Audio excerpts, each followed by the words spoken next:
வாங்கப்பா. அதாவது நான் இன்னைக்கு வந்து அம்மாவை பற்றி அப்பாவை பற்றி கொஞ்சம் பேசுகிறேன் கேளுங்க. அதாவது அப்பா வந்து அம்மாவை வந்து விரும்பி கல்யாணம் முடிச்சுக்கிட்டாரு. அப்படி முடிச்சிருக்கும் போது அவர் வந்து மிலிட்ரியில் இருக்கார், ஆர்மியில் இருக்கார், ரொம்ப நாள் அங்கே இருக்கார்.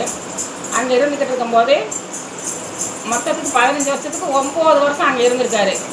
அதுக்கப்புறம் கல்யாணம் முடித்து 2 பிள்ளைகளானோடனே வேலையை வேண்டாம்னு சொல்லி எழுதி கொடுத்துட்டு வந்துட்டார்.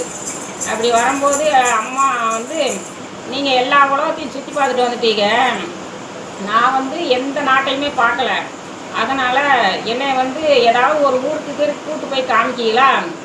மதுரை பார்க்காத மாபாவி, பாவநாசம் பார்க்காத படுபாவி, குற்றாலம் பார்க்காத கொடும்பாவின்னு எந்த ஊருக்காவது கூட்டு போய் என்னை போய் காமிக்கீங்களா அப்படின்னு சொல்லி அம்மா வருத்தப்பட்டு அப்பாட்ட கேட்டிருக்கு. அப்பா இருந்துக்கிட்டு அப்படியே பிள்ளை குட்டிகளை இழுத்துக்கிட்டு அங்கிட்ட இங்கிட்டு போக முடியுமா? நான் தனியாக உலகம் சுற்றும் வாலிபன் கணக்க அங்கே ஆர்மியில் இருந்தேன். அதனால் எல்லா நாட்டையும் சுற்றி பார்த்துட்டு வந்தேன். ஏன்னா தாஜ்மஹால் எங்கேயோ ஆக்ராவிலையோ எங்கேயோ தாஜ்மஹாலுக்கு அங்கே எங்கேன்னு எங்கெங்கேயோ எத்தனையோ நாடு போயிட்டு வந்துட்டாருப்பா. அதனால் அம்மா சொல்லுவோம், நீங்கள் கொடுத்து வச்சவங்க, அதனால் எல்லா உலகத்தையும் சுற்றி பார்த்துட்டு வந்துட்டீங்க.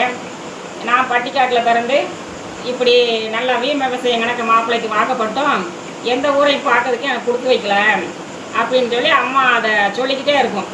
அப்படி இருக்கும்போது ஒரு நாள் நாங்கள் என்ன செஞ்சோம், 87லேருந்து 2002 வரைக்கும் மதுரையில் கல்ல எடுத்துக்கிட்டு இருந்தோம். அப்போ வந்து மதுரைக்கு வரும். மதுரைக்கு வந்து அம்மா வந்துச்சுன்னா நான் மடப்புறத்து காளியம்மா கோயிலுக்கு, பாண்டி கோயிலுக்கு, அதுக்கப்புறம் மீனாட்சி அம்மா கோயிலுக்கு இங்கெல்லாம் கூப்பிட்டு போய் நான் போய் காமிப்பேன். இப்படி இருக்கும்போது அம்மா சொன்னிச்சு, எப்படியோ ஐயா தான் எந்த ஊருக்குமே கூட்டிகிட்டு போகல, எங்கேயுமே காமிக்கல வைக்கல, ஆனால் உன் புண்ணியத்தில் இந்த மதுரையில் எல்லா கோயிலையும் நான் பார்த்துக்கிட்டேன், எல்லா கோயிலையும் நல்லா சாமி கும்பிட்டுக்கிட்டேன். அது மாதிரி இன்னும் ஒரு நாளைக்கு குற்றாலத்துக்கு கூப்பிட்டு போய் காமிச்சிரு, அதுக்கப்புறம் பாவநாசத்துக்கு கூப்பிட்டு போய் என்னை காமிச்சிருன்னு சொல்லி அம்மா சொல்லிக்கிட்டே இருந்தாங்க.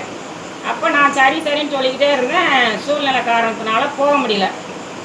அதுக்கப்புறம் அது ஒரு குற்ற உணர்வாகவே இருக்குப்பா. சொல்லும், குற்றாலம் பார்க்காத கொடும்பாவி, பாவநாசம் பார்க்காத படுபாவி, மதுரை பார்க்காத மாபாவி. மதுரையை பார்த்துட்டேன், இந்த 2 ஊருக்கும் குற்றாலத்துக்கும் பாவநாசத்துக்கும் என்னை கூப்பிட்டு போய் காமின்னு சொல்லிக்கிட்டு இருந்துச்சு.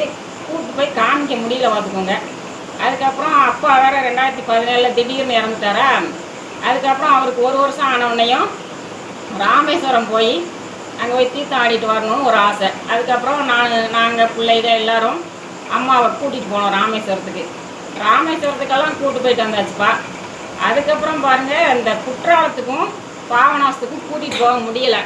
அது எனக்கு ரொம்ப குற்ற உணர்வாகவே இருக்குப்பா. இந்த பாருங்கள், அம்மாவை பாருங்கள், இதான் அம்மா, இது அப்பா. பார்த்தீங்களாப்பா, அவங்க 2 பேரும் அவ்வளோ அந்யோன்யமாக நல்லபடியாக வாழ்ந்துருக்காங்க. அப்படி வாழ்ந்தவங்க அந்தந்த ஊருக்கு கூட்டிகிட்டு போகலேன்னு அம்மா ஒரு கவலைப்பட்டுக்கிட்டே இருந்துச்சு. என்னையாலையும் இந்த குற்றாலத்துக்கும் இந்த பாவநாசத்துக்கும் கூட்டிகிட்டு போய் காமிக்க முடியலைங்கிறது ஒரு குற்ற உணர்வாகவே இருக்கு பார்த்துக்கோங்க. நன்றி உறவுகளை, நீங்கள் எல்லாரும் அவங்க அம்மா அப்பாவுகளை நல்லா வச்சுக்கோங்கப்பா. அவங்க என்ன விரும்புகிறாங்களோ அதெல்லாம் செஞ்சு கொடுங்கப்பா. நன்றி உறவுகளை.